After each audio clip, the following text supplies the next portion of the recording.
In the previous class, we had studied about the basic practices of crop production and subsistence farming. Now, let us see what are the different ways of growing crops that are used in some areas to get maximum benefit out of it. So, you can say the types of cropping. There are different types of cropping done in some areas to get maximum benefit. Normally we are having three types of cropping. Three types of cropping are there, that is mixed cropping, intercropping and crop rotation. Mixed cropping, intercropping and crop rotation. In mixed cropping or this type of farming, two or more crops having different maturing periods are sown at the same time. The crop which is maturing early, that is generally harvested before the other one, but two or more crops having different maturing periods, they are sown together at the same time and then harvested.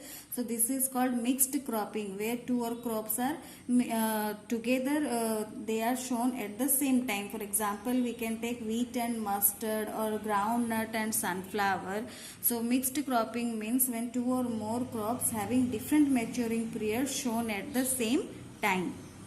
So the examples, you can take wheat and mustard are sown at the same time. Both are having different maturing periods, but they are shown at the same time for mixed cropping. Similarly, groundnut and sunflower also shown at the same time. Both are having different maturing periods, but they are shown at the same time. This is our mixed cropping, where two or more crops having different maturing periods shown at the same time. So this is our mixed cropping. Next is our intercropping.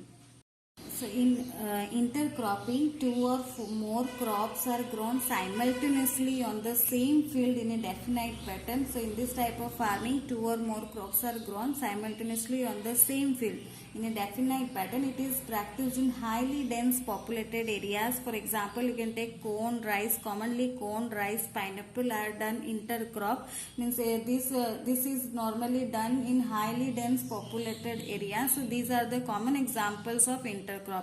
Here two or more crops are grown simultaneously on the same field in a definite pattern. Next is our crop rotation.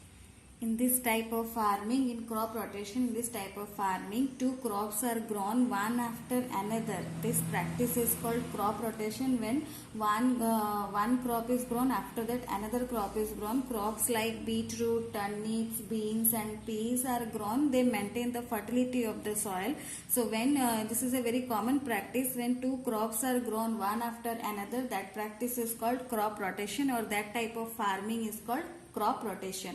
For example, you can take beetroots, turnip, beans and peas. So this is all about the types of cropping, or how different ways the croppings are done in different areas, like mixed cropping, intercropping and crop rotation. So these are the types. In mixed cropping, two or more crops having different maturing periods shown at the same time. In intercropping, two or more crops grown simultaneously on the same field in a definite pattern. And crop rotation, two or more crops are grown one after another. So this is all about the types of cropping. Now we will study about the changing food habits. So changing food habits. Food habits differ from places to places, areas to areas, people to people. It may be due to different living areas. For example, people those who are living in coastal areas, they mainly eat fish and rice. People living in hilly areas eat corns, vegetables.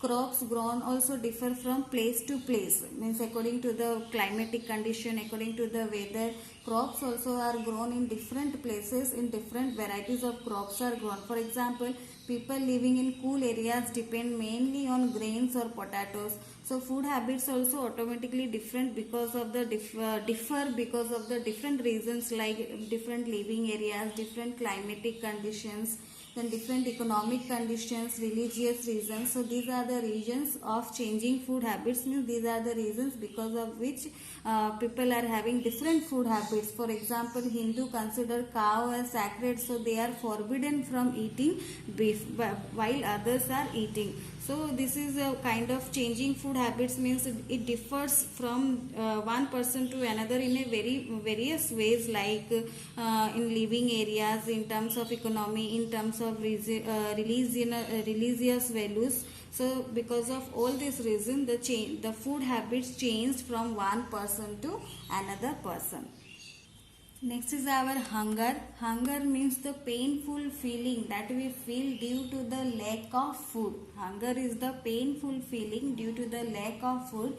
In our daily life, we have seen many people who are poor. They often like living in jhopris, bastis, or at the outskirts of the cities or villages, or sometimes behind five-star hotels. So they could also be daily wage workers or construction sites, those who are working daily and suffering from the lack of the food, clothing and shelter. So the painful feeling of them due to the lack of the food, that is termed as hunger. Even sometimes we are also feeling hungry when we are going out for some work, or we had not taken the tiffin, or we had not eat something, then we are also feeling hunger. So the painful feeling due to the lack of food, that is called hunger. More than us, the poor people, they are suffering more for the food, for the lack of the food. So when someone keeps fasting during now we have some festivals like Navratri, Ramjan month. So those who are doing fasting, they also will feel hungry at the end of the day. So that is because they have not taken the food. So when we are not taking the food, and the feeling due to the lack of food what we feel, that is called hunger. So constant feeling hungry cause a lack of food, a kind of human suffering. So if somebody is constantly feeling hungry due to the lack of the food, that is also called as suffering.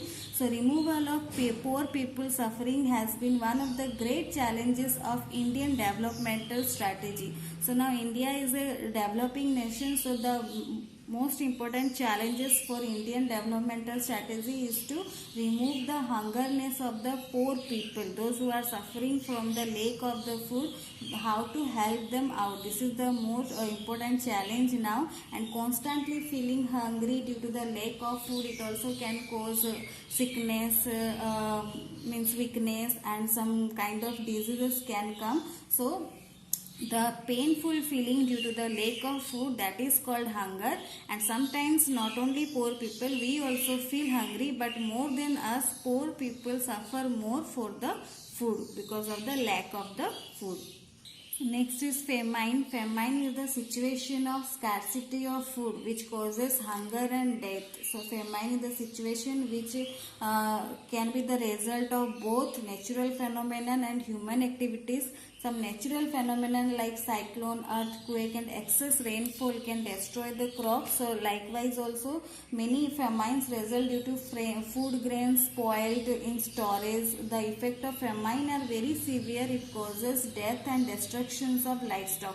It causes death, disease, because it is the situation of scarcity of food. Because if the food is less, or there is lack of food, then hunger will be there and death will be there. So it is both a natural phenomenon and human activities. Sometimes human activities like the food grains are not cleaned properly or not free from the insects, so the food grains are getting spoiled in the storage. That is because of the human activities. And natural phenomenon like earthquake, cyclone, excess rainfall also can destroy the crops.